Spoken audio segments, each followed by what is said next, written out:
"Daddy, those two boys look exactly like me," said the millionaire's son. "But what he did next will leave you speechless.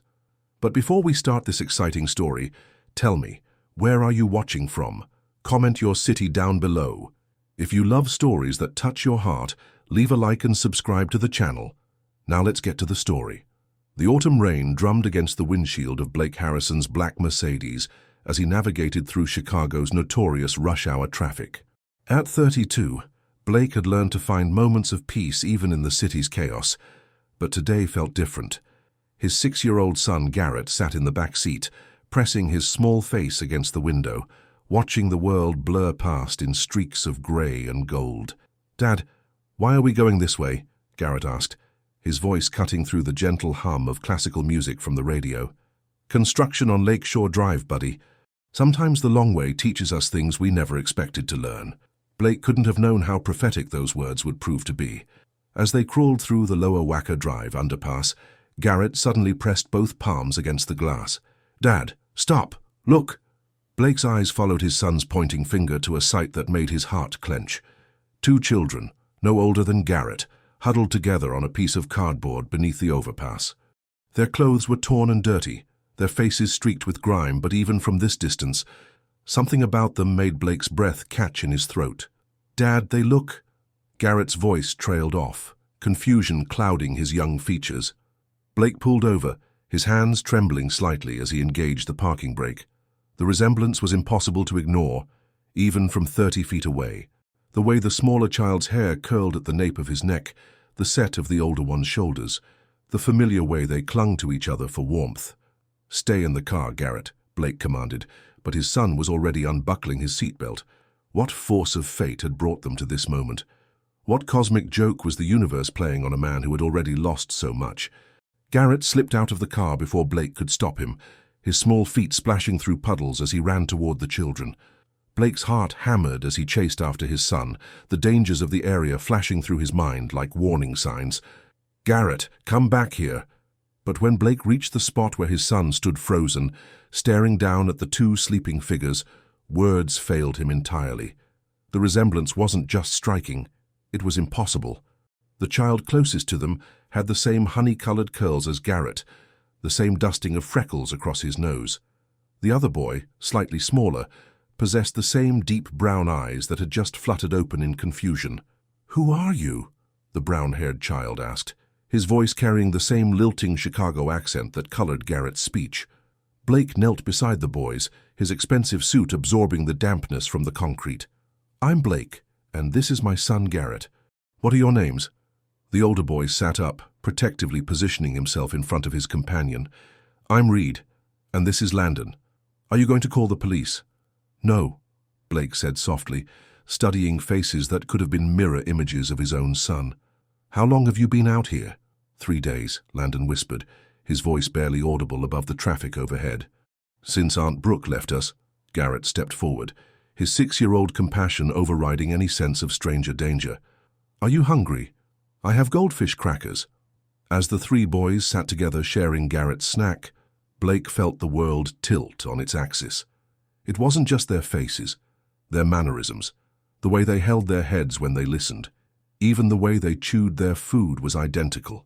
3 children who could be triplets, separated by circumstances Blake couldn't yet comprehend. But how could such a thing be possible? "Where's your mom and dad?" Garrett asked with the innocent directness only children possess. Reed and Landon exchanged a look that seemed far too mature for their young faces. "Our mom died when we were babies," Reed explained. "Aunt Brooke was supposed to take care of us, but she said she couldn't anymore. She brought us here and told us to wait, but she never came back." Blake's throat tightened.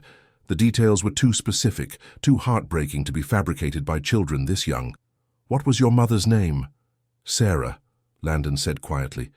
"But Aunt Brooke always said we looked just like our dad. She had a picture, but she took it with her." The pieces of an impossible puzzle began forming in Blake's mind.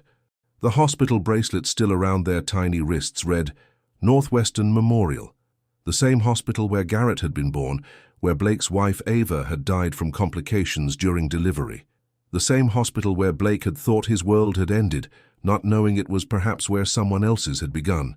"Boys," Blake said carefully, "I want you to come home with me tonight. just for tonight, so you can get warm and have a proper meal. Would that be okay?" Reed's eyes filled with a mixture of hope and suspicion. "You won't separate us?" "Never," Blake promised, though he had no idea what he was agreeing to. "You stick together, always." As Blake helped the boys into his car, Garrett chattering excitedly about showing them his room and his toys, one question echoed in Blake's mind with increasing urgency.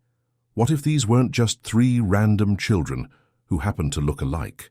Dorothy Martinez had worked for the Harrison family for 15 years, but nothing had prepared her for the sight of Blake walking through the front door of their Gold Coast townhouse with 3 identical children. Her weathered hands flew to her mouth, her eyes darting between the boys as if trying to solve a puzzle that defied logic. "Mr. Blake," she whispered in her slight accent, "what in God's name?" "Dorothy, meet Reed and Landon," Blake said, his voice steady despite the chaos in his mind. "They'll be staying with us tonight. Could you prepare the guest room?" But Garrett was already tugging both boys toward the staircase. "They can sleep in my room. We can build a fort with my blankets." As the 3 children disappeared upstairs, their laughter echoing through the house like music Blake hadn't heard since Ava's death, Dorothy grabbed his arm. "Senor Blake, they look exactly like Garrett, exactly like Miss Ava when she was young. How is this possible?" Blake sank into his leather armchair, the weight of the day pressing down on him like a physical force. "I don't know, Dorothy, but I'm going to find out." 2 hours later, after hot showers, warm clothes, and Dorothy's legendary chicken soup, the 3 boys sat cross-legged on Garrett's bedroom floor, building an elaborate castle from Lego blocks. Blake watched from the doorway, marveling at how naturally they worked together, finishing each other's thoughts, sharing pieces without being asked. "Dad!" Garrett called out, not looking up from his construction. "Reed says he likes the same foods as me, and Landon's favorite color is blue too. Isn't that weird?" Weird didn't begin to cover it. Blake stepped into the room, settling onto the floor beside them. "Boys, can you tell me more about Aunt Brooke? What did she look like?" Reed's hands stilled on a yellow brick. "She had dark hair like Mom, and she was always sad. She used to cry when she thought we weren't looking. She said we reminded her too much of Mom," Landon added quietly, "and that taking care of us was too hard without help." Blake's investigative instincts, honed from years of running a successful consulting firm, began to take over. "Do you remember where you lived with her?" "An apartment building with lots of stairs," Reed said. "And there was a playground across the street, but she never let us play there." As the boys returned to their building, Blake's mind raced. Tomorrow, he would start making calls. Dr. Sebastian Mitchell, Garrett's pediatrician, could run DNA tests. His lawyer could help navigate the legal implications. But tonight, watching 3 children who might be brothers create imaginary worlds together, Blake felt something he hadn't experienced since Ava's death: hope, and the terrifying possibility that his family was about to grow in ways he never could have imagined. Dr. Sebastian Mitchell had delivered hundreds of babies during his 20-year career at Northwestern Memorial Hospital, but he had never seen anything quite like the 3 boys sitting in his examination room. Reed and Landon appeared malnourished, but otherwise healthy, and their physical similarities to Garrett extended far beyond superficial features. "Remarkable, Doctor," Mitchell murmured, checking Landon's reflexes. "Their medical histories, what little we have, show the same rare heart murmur that Garrett was born with, the same blood type, the same allergic reactions to specific medications." Blake paced the small room while the doctor worked. "How long for DNA results?" 72 hours for standard paternity testing. But Blake, Dr. Mitchell set down his stethoscope and met his old friend's eyes. "I need to ask some difficult questions." The boys mentioned their mother died in childbirth. "Do you have any memory of other babies in the nursery that night? Any complications with Ava's delivery that weren't discussed?" The question hit Blake like a physical blow. That night remained a blur of grief and exhaustion. Ava's difficult labor, the emergency procedures, the devastating news that she wouldn't survive. He remembered little beyond his own shattering loss. "Dr. Mitchell," Reed spoke up from the examination table, his young voice carrying an unexpected gravity. "Our Aunt Brooke used to say that our dad was a good man who didn't know we existed. She said someday we might meet him, but she always seemed scared about it." Landon nodded solemnly. "She had a box of papers she kept hidden. Sometimes she would look at them and cry. She said they were about us, about where we came from." Blake knelt to their eye level. "Where is this box now?" "She took it with her when she left," Reed said sadly. "But she left this behind." From his pocket, Reed produced a small, worn photograph. Blake's hands shook as he took it, his vision blurring at the edges. The image showed a young woman who bore a striking resemblance to Ava, holding 2 infant boys. On the back, in faded ink, were the words, "Reed and Landon Harrison, June 15th, the same date as Garrett's birth, the same last name Blake had never told them. How was any of this possible? The knock on Blake's door came at exactly 9 a.m. the next morning. Through the peephole, he could see 2 official-looking individuals with badges and clipboards. His heart sank as he realized his decision to help Reed and Landon had attracted attention from the Illinois Department of Children and Family Services. "Mr. Harrison, I'm Sarah Chen, caseworker with DCFS, and this is Detective Rodriguez from the Missing Persons Unit. We received a call about 2 missing children who might be at this address." Blake opened the door, his lawyer's training kicking in. "The boys are here voluntarily. They're safe, fed and cared for. I was planning to contact your office today to discuss their situation properly. Nevertheless, we need to speak with them," Detective Rodriguez said, not unkindly. "There are protocols when children are found in circumstances like this." The next 3 hours tested every ounce of Blake's patience and the boys' resilience. Reed and Landon were interviewed separately and together by the caseworker, a child psychologist, and the detective. Through it all, their story remained consistent. They had been abandoned by their aunt, they wanted to stay with Blake and Garrett, and they felt safe and happy for the first time in recent memory. "Their response to you is remarkable," Dr. Patricia Valdez, the child psychologist, told Blake during a private consultation. "Children who have been through trauma typically don't form attachments this quickly. But these boys show genuine affection for you and Garrett. It's almost as if they recognize something familiar." "Exactly. There's something here beyond coincidence, Mr. Harrison. I'm recommending temporary placement with you while we investigate their background further.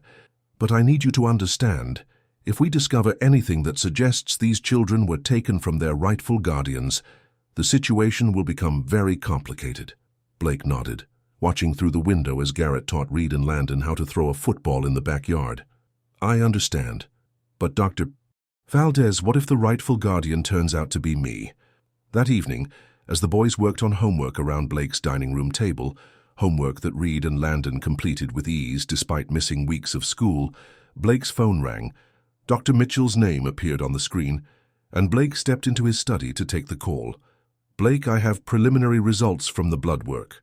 You need to sit down for this." The words that followed would change everything Blake thought he knew about his family, his past, and the impossible gift that had fallen into his life. Blake's mother, Victoria Harrison, lived in a stately colonial home in Evanston that had been in their family for 3 generations. As Blake pulled into the familiar driveway with 3 boys instead of 1, he could see his mother's silhouette in the front window, her posture rigid with the shock of recognition. "Grandma Victoria!" Garrett called out as he bounded up the front steps, Reed and Landon following more cautiously behind him. Victoria's face went chalk white as she took in Reed and Landon's features. Her trembling hand reached for the doorframe for support. "My God," she whispered. "It's not possible." "Hello, Mrs. Harrison," Reed said politely, extending his small hand for a handshake, a gesture that was pure Garrett, pure family breeding. "We're pleased to meet you," Landon added with equal formality. Victoria's composure cracked entirely. Tears streamed down her cheeks as she knelt to embrace both boys, her grandmother's instincts overriding her confusion. "You beautiful children. You beautiful, impossible children."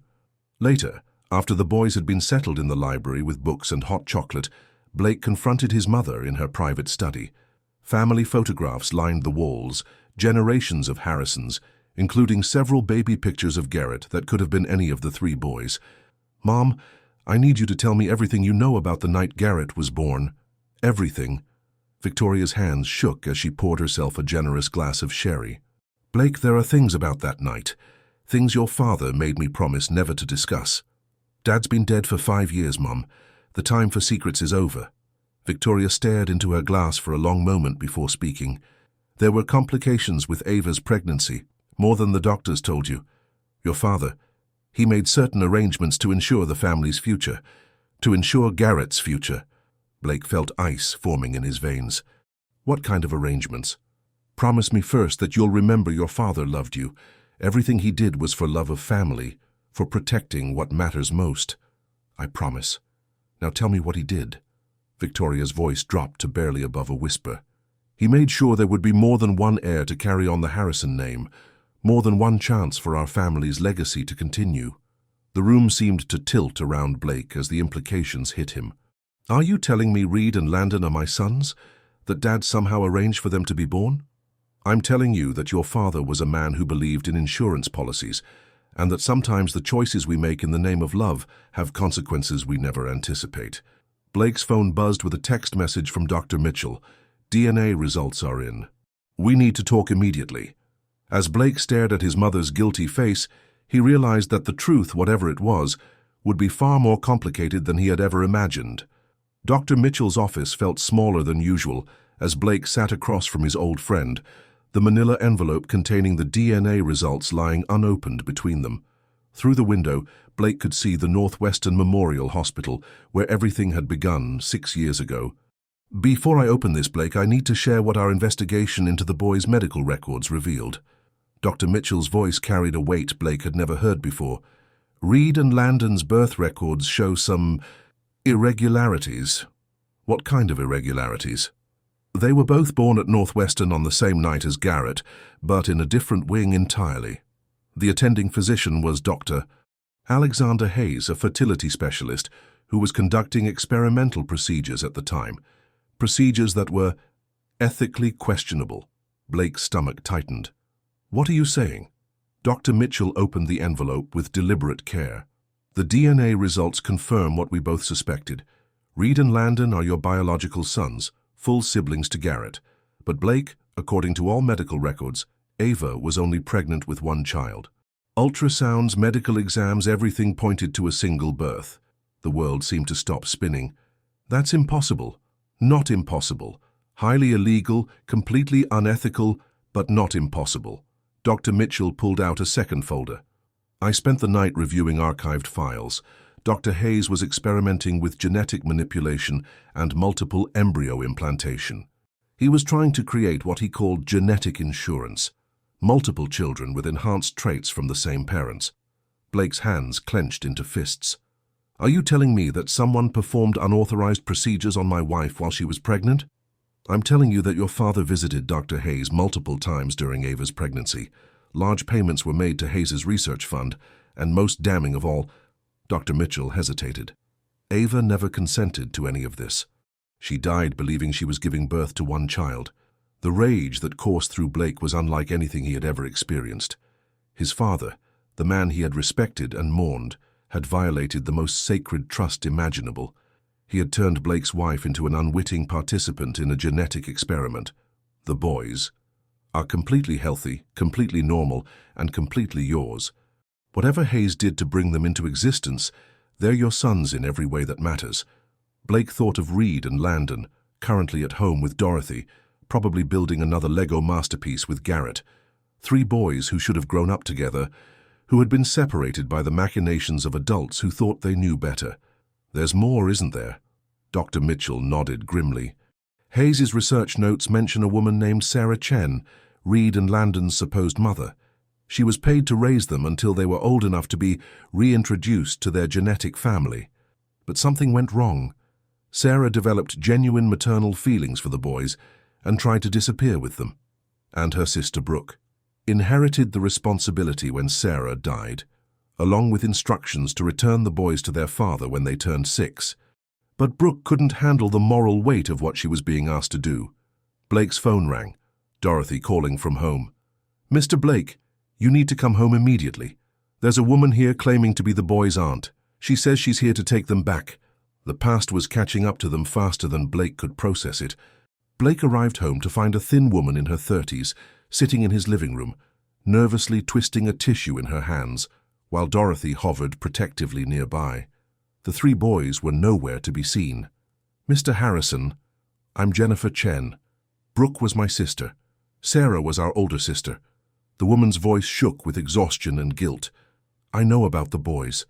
I know about everything. Blake remained standing, every protective instinct on high alert. Where are Reed and Landon? Upstairs with Garrett, playing video games. Dorothy felt it was better if they didn't hear this conversation. Jennifer reached into her purse and withdrew a worn cardboard box. Brooke left this for you before she couldn't handle it anymore. She's in a treatment facility now, trying to get clean. The guilt of what our family did to those children nearly destroyed her. Blake opened the box with trembling hands. Inside were photographs, medical documents, and a letter in his father's unmistakable handwriting. The letter was addressed to the guardian of the Harrison children and detailed a plan so calculated and cold that Blake felt physically ill reading it. Your father approached our family when I was 17, Jennifer continued. My mother was struggling financially after my father's death. He offered us enough money to change our lives completely. All we had to do was provide a stable home for 2 children until they reached school age. And you agreed? Jennifer's tears flowed freely now. We were desperate, and he made it sound like we were helping, like these children needed a home. He never told us how they came to exist. Sarah was told she was adopting brothers whose parents had died. She never knew they were part of some sick experiment. Blake found photographs of Reed and Landon as babies, toddlers, preschoolers, a complete childhood he had been robbed of experiencing. In every picture, they were clean, loved, smiling. Sarah had genuinely cared for them. What changed? Sarah got sick. Cancer. As she was dying, she made me promise to find out the truth about the boys' origins. When I did the research, when I discovered what really happened, Jennifer's voice broke. I couldn't live with the lie anymore. Neither could Brooke. So you brought them back to me. Brooke did. She was supposed to just leave them at your office with a note, but she couldn't go through with it. She wanted them to have a chance at being found by someone who would love them, not just claimed by someone who felt obligated to take them. Blake sat down heavily, the weight of everything pressing down on him. The experiment. Do you know if there were others? Jennifer shook her head. Just Reed and Landon. Your father destroyed all of Dr. Hayes' research after the boys were born. He wanted to ensure no one could ever replicate what was done. From upstairs came the sound of children's laughter. 3 boys who had found each other against impossible odds, who belonged together in ways that transcended the circumstances of their creation. What happens now? Blake asked. Now you have a choice, Jennifer said. I can disappear, never contact you again, and you can raise all 3 boys as the family they were meant to be. Or I can file legal papers claiming guardianship and tear them apart again. Blake looked at the woman who had helped raise his sons for 6 years, who had loved them enough to bring them home despite the personal cost. What do you want to do? Jennifer smiled through her tears. I want to be their Aunt Jennifer, not their guardian, not their caretaker, but family. If you'll let me. The sound of footsteps on the stairs announced the arrival of 3 boys, who had no idea their futures were being decided in the room below. 3 months later, Blake stood in the kitchen of his expanded home, watching Dorothy teach Reed and Landon how to make her famous tres leches cake, while Garrett provided enthusiastic but mostly unhelpful commentary. The boys had adapted to their new life with remarkable resilience, though each carried their own adjustment challenges. Reed, the natural leader, had thrown himself into academic excellence, as if trying to prove he deserved his place in the family through achievement. Landon, more sensitive and artistic, had initially struggled with nightmares, but was finding peace through painting and music lessons. Garrett, bless his generous heart, had never questioned for a moment that his brothers belonged with them. Mr. Blake, Dorothy called out, your lawyer is on the phone. Harrison Wells had spent weeks navigating the legal complexities of Blake's expanded family. The adoption papers were nearly finalized, with Jennifer Chen signing away any claims in exchange for regular visitation rights, and the promise that the boys would know their full history when they were old enough to understand it. Blake, I have good news and complicated news, Harrison said when Blake picked up. The adoptions will be final next week, but there's been a development regarding your father's estate. Blake stepped into his study and closed the door. What kind of development?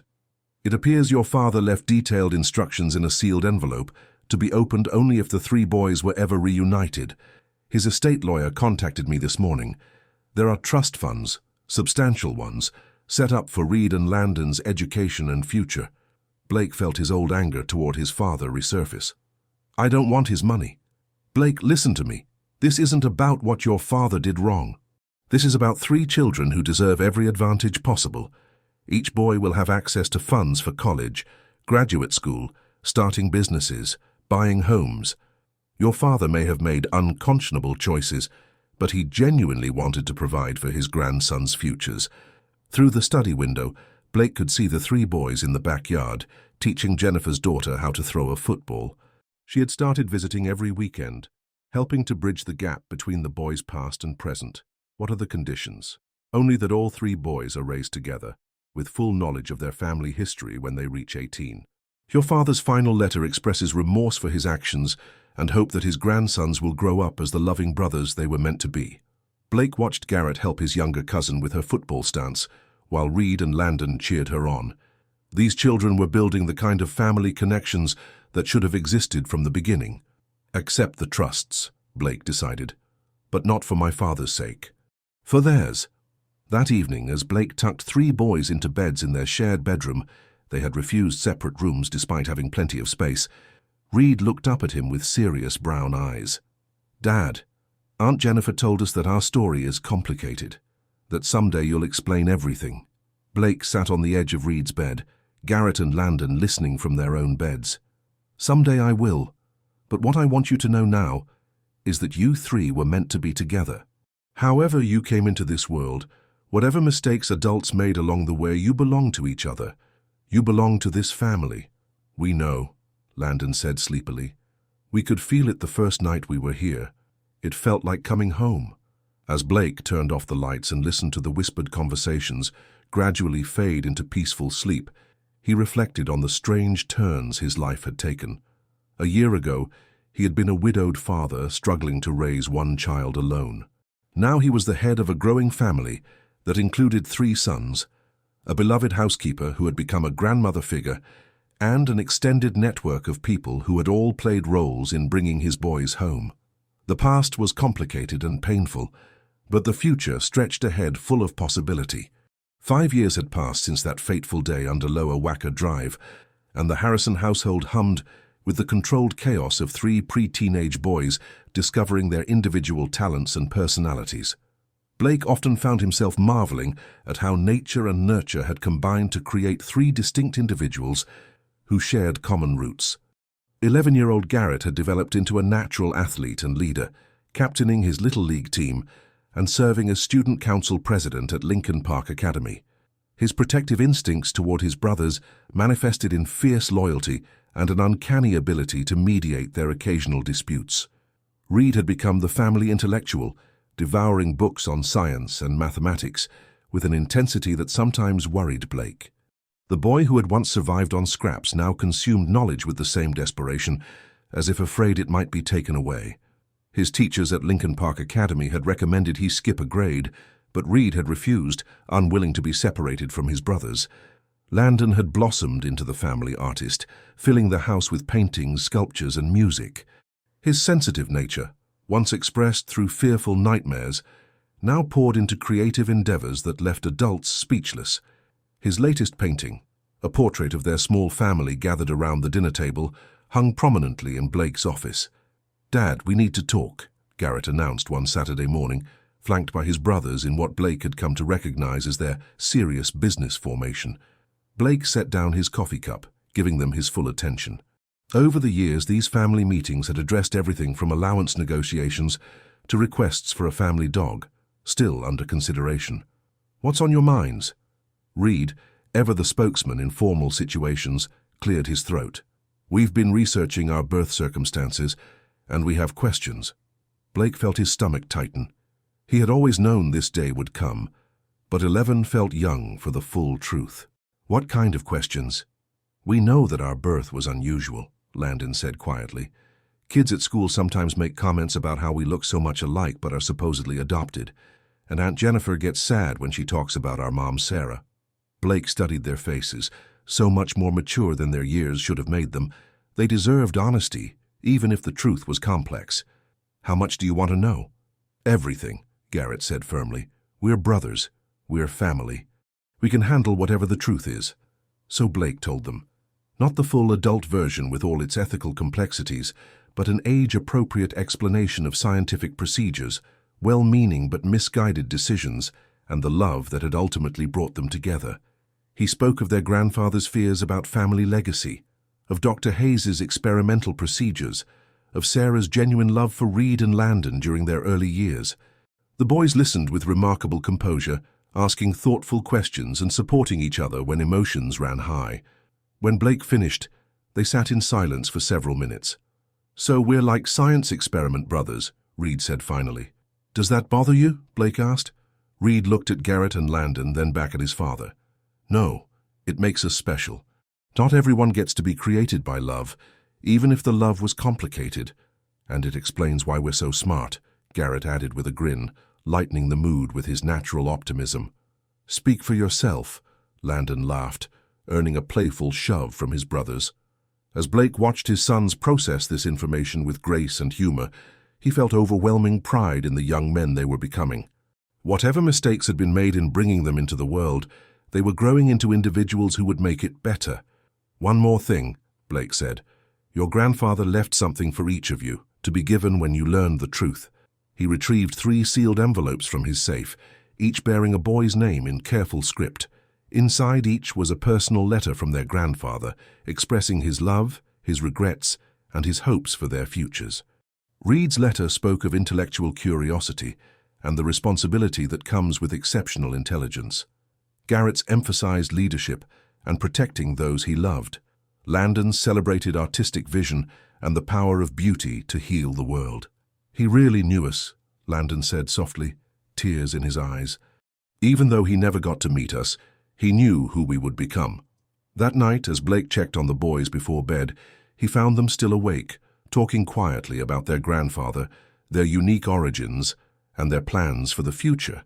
They had processed the truth with remarkable maturity and emerged more bonded than ever. "Dad," Garrett called as Blake reached the door. "Thanks for telling us the truth. And thanks for making sure we stayed together. Thanks for being the kind of father who loves us no matter how weird our family story is," Reed added. "Yeah," Landon agreed. "Thanks for choosing us every day." Blake smiled, his heart full. "You boys never needed to be chosen. You've always belonged here. You've always been exactly where you were meant to be." At 16, the Harrison brothers had grown into young men who shared a last name, a history, and an unbreakable bond, while each pursuing his own path toward adulthood. Blake often found himself amazed by how 3 boys created under identical circumstances had developed such distinct personalities and ambitions. Garrett had accepted early admission to Northwestern University on a combined academic and athletic scholarship, planning to study business and eventually take over Blake's consulting firm. His natural leadership qualities had made him captain of both the football and debate teams, and his college admissions essay about growing up as one of 3 miracle brothers had impressed admissions committees across the country. Reed was already taking advanced placement classes at the University of Chicago as a dual enrollment student, having exhausted Lincoln Park Academy's mathematics and science curricula. His senior project on genetic ethics had caught the attention of medical schools, and he was considering following in Dr. Mitchell's footsteps as a pediatric physician. Landon had been accepted into the prestigious Art Institute of Chicago's early admission program, his portfolio of paintings and sculptures demonstrating a rare talent that transcended his young age. His latest series, The Science of Family, explored themes of belonging, identity, and the different ways love creates connections. "I can't believe you're all leaving me," Blake said one evening as the family gathered for their traditional Sunday dinner. These weekly meals had become sacred time, when homework was set aside and the outside world was temporarily forgotten. "We're not leaving," Reed corrected. "We're just expanding our range. Like Dad always says, sometimes the long way teaches us things we never expected to learn." Blake smiled, remembering saying those exact words on the day they had first encountered Reed and Landon. "That's true. But I'm still going to miss having all 3 of you under one roof. We'll be back every Sunday," Garrett promised. "Dorothy would disown us if we missed her cooking for college cafeteria food." Dorothy, now in her 70s, but still commanding the Harrison kitchen with authority, laughed from the doorway. "You boys better believe it. And don't think college will excuse you from helping with the dishes." As the evening progressed, Blake found himself studying his sons, noting the way Garrett automatically served his brothers before himself, how Reed explained complex concepts with patience when Landon asked questions about science, how Landon quietly sketched portraits of his family when he thought no one was looking. "Dad, there's something we want to discuss with you," Landon said during dessert, his voice carrying the serious tone that indicated another family meeting was imminent. Blake braced himself. "What's on your minds?" Garrett took the lead. "We've been thinking about our grandfather's trust funds. We'll have access to them when we turn 18, but we want to do something meaningful with the money." "We've been researching Dr. Hayes's research," Reed added. There were other families affected by his experiments, people who lost money, who were hurt by his unethical practices. "We want to establish a foundation to help families dealing with fertility issues through legitimate, ethical means." Blake felt his chest tighten with pride. These young men, who had every right to harbor resentment about the circumstances of their creation, were choosing to transform their inheritance into something positive. "We want to call it the Sarah Chen Foundation," Landon explained, "to honor the woman who loved Reed and Landon when they needed it most, and to make sure other families get the support they need without anyone taking advantage of their desperation." Blake looked around the table at his three sons, young men who had taken the complicated legacy of their origins and chosen to use it for good. "I think that's the most beautiful idea I've ever heard." "There's one more thing," Garrett said, exchanging looks with his brothers. "We want you to run it. We'll be the board members, but you're the one with the business experience and the connections to make it work." Blake felt tears prick his eyes. In choosing to honor Sarah Chen's memory, his sons were also offering him a way to transform his own guilt and anger about the past into something constructive. "So are you sure?" "We're sure," Reed said firmly. "You've spent 16 years taking care of us. Now we want to help you take care of other families." As Blake looked around the table at the three remarkable young men his sons had become, he realized that whatever cosmic forces had brought them together, they had created something far more valuable than any scientific experiment could have produced. A family built on choice, sustained by love, and dedicated to making the world better than they found it. The future stretched ahead, full of promise and possibility. Blake stood at the podium of the Drake Hotel's grand ballroom, looking out at a sea of faces that represented 25 years of the most extraordinary journey he could have imagined. The 25th anniversary celebration of the Sarah Chen Foundation had drawn hundreds of people whose lives had been touched by the organization, families who had received support during fertility struggles, young adults who had benefited from educational programs, researchers whose ethical practices had been supported through foundation grants. But Blake's eyes were drawn to the table directly in front of the stage, where three men in their early 30s sat with their own growing families.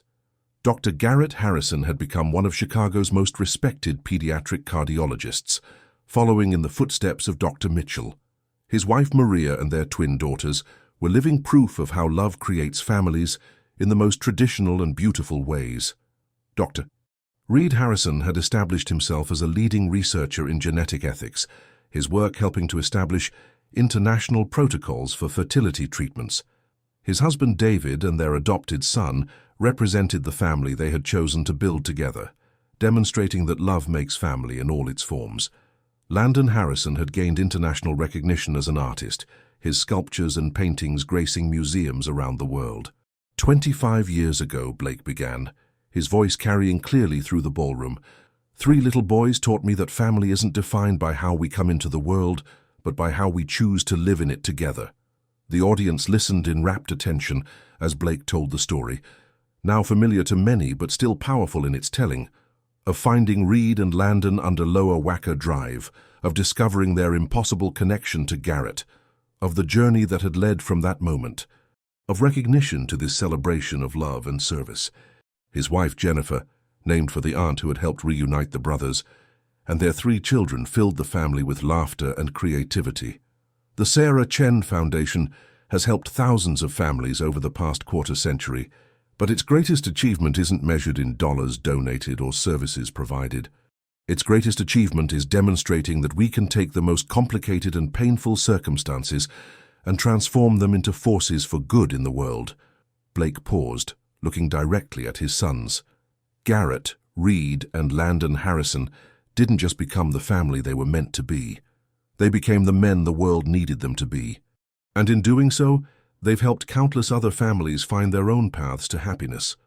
As the audience erupted in applause, Blake's mind drifted back to that rain-soaked afternoon under the overpass. He thought of Ava, who had never known about the children her pregnancy had somehow made possible. He thought of his father, whose misguided love had set in motion a chain of events that had ultimately created something beautiful. He thought of Sarah Chen, who had loved two little boys as if they were her own. He thought of Dr. Mitchell, Dorothy, Jennifer Chen, and all the people who had played crucial roles in bringing his family together. But mostly, he thought about the miracle of three children who had found each other against impossible odds and had chosen to spend their lives making sure other families could experience the same kind of love and belonging. Later that evening, as the celebration wound down and extended family gathered in Blake's Lake Geneva home for a more intimate continuation of the party, 65-year-old Blake found himself surrounded by 7 grandchildren, ranging in age from 2 to 12. They played with the same natural camaraderie their fathers had displayed, unconscious of the complex history that had brought them together. "Grandpa Blake," called out Sophia, Garrett's oldest daughter, "tell us the story about Dad and Uncle Reed and Uncle Landon when they were little." Blake settled into his favorite chair, surrounded by small faces eager for a tale they had heard dozens of times, but never tired of hearing. "Well," he began, "it all started on a rainy day when 3 little boys who were meant to be together finally found their way home." As he told the story once more, Blake caught sight of his 3 sons standing together on the deck, watching the sunset over the lake. At 31, they remained as close as they had been as children, their bond deepened by shared experiences and mutual respect. They had built successful careers, loving families, and a foundation that had touched thousands of lives. Tomorrow they would return to their separate lives in Chicago, but they would carry with them the unshakable knowledge that they belonged to each other and to something larger than themselves. They had taken a story that began with scientific manipulation and ethical violations and transformed it into a legacy of love, service, and hope. It was, Blake reflected, as the last child was tucked into bed and the house grew quiet, the best possible ending to an impossible beginning. On a crisp October morning, 35 years after 3 little boys had been reunited under a Chicago overpass, Blake Harrison sat in his study, surrounded by photo albums, foundation reports, and the latest paintings from his youngest grandson. At 75, Blake moved more slowly than he once had, but his mind remained sharp and his heart remained full. The morning newspaper lay open to an article about the Sarah Chen Foundation's latest achievement, the establishment of an international center for ethical fertility research at Northwestern University Medical School. The center, funded entirely by foundation grants and overseen by Dr. Reed Harrison, would ensure that future families seeking help with fertility issues would receive care guided by the highest ethical standards. A knock at the study door interrupted Blake's reading. "Come in," he called, expecting Dorothy's daughter, Maria, who had taken over many of the household duties when Dorothy retired 5 years earlier. Instead, 3 men in their late 30s entered, carrying coffee cups and wearing the slightly guilty expressions Blake had learned to recognize over the decades. "Dad, we need to talk," Garrett said, settling into the chair across from Blake's desk. At 37, Garrett had inherited his father's business acumen and his mother's compassionate heart, running both the Harrison Consulting Group and serving as chairman of the Foundation's board. Reed and Landon took seats on the sofa, and Blake noted with amusement that they still unconsciously arranged themselves in the same order they had as children, Garrett in the leadership position, Reed with his analytical expression, Landon quietly observing everything. "What's on your minds?" Blake asked, though he suspected he already knew. "It's time for you to step back from active management of the Foundation," Reed said gently. "You've given 35 years of your life to building something extraordinary. Now it's time to let us carry it forward." Blake had been expecting this conversation for months. His sons were right. The Foundation had grown far beyond what one person could effectively manage, and they had proven themselves more than capable of guiding its future. "I'm not ready to retire completely," Blake said, "but I agree it's time for the next generation to take the lead." Landon leaned forward. "We've been thinking about how to structure the transition. Garrett will become the executive director, Reed will head the research and ethics division, and I'll oversee the family services and educational programs. And you, Garrett added, will become our chairman emeritus. Honored, respected, consulted on all major decisions, but free to spend your time however you choose. Blake looked at the three men his sons had become, successful professionals, devoted husbands and fathers, leaders in their communities. The scared, hungry children he had found under the overpass had grown into exactly the kind of men the world needed. "There's something I want to give you," Blake said, reaching into his desk drawer. He withdrew 3 sealed envelopes, each bearing a son's name in his own careful handwriting. "I wrote these on your 18th birthdays, but never found the right time to give them to you." The brothers exchanged glances before opening their letters. Blake watched their faces as they read, expressions of surprise, emotion, and deep understanding crossing their features. Garrett's letter spoke of pride in the leader he had become and confidence in the man he would continue to be. Reed celebrated his dedication to truth and his commitment to using knowledge for the betterment of humanity. Landon's honored his gift for seeing beauty in the world and creating it for others to share. "Dad," Reed said quietly, tears in his eyes, "these are beautiful." "They're true," Blake replied. "Every word. You three have exceeded every hope I ever had for you, every dream I ever imagined." Later that afternoon, as the family gathered for their traditional Sunday dinner, now expanded to include spouses, children, and Jennifer Chen, who remained a beloved aunt figure, Blake found himself reflecting on the strange turns his life had taken. He thought of Ava, whom he still missed, but could now remember with joy rather than just sorrow. He thought of his father, whose misguided actions had ultimately led to so much good. He thought of all the families the foundation had helped over the decades, all the children who had found homes, all the ethical standards that had been established. "Grandpa Blake," called out his newest granddaughter, Garrett's 3-year-old Emma, "will you read us a story?" Blake smiled, settling into the living room chair that had become his designated storytelling throne. "What story would you like to hear?" "The one about the 3 brothers," chorused 7 grandchildren ranging in age from 3 to 15. Blake began the familiar tale, watching the faces of children who had heard it countless times but never tired of its magic. As he spoke, he caught sight of his 3 sons in the kitchen, cleaning dishes and planning the foundation's future, with the same natural collaboration they had displayed as children. The story had come full circle. 3 boys who had been separated by circumstance and reunited by chance had grown into men who were ensuring that other families would have better opportunities for connection and love. As Blake reached the end of the story, "And they all lived happily ever after, because they learned that the best families are the ones we choose to love," he realized that the greatest gift of his life hadn't been finding his lost sons. It had been watching them choose again and again to use their extraordinary beginning to create ordinary magic for countless other families. The 3 brothers had taught him that love doesn't require perfect circumstances. It only requires the courage to recognize what matters most and the commitment to protect it. And in a world that often felt chaotic and disconnected, that lesson had never been more important.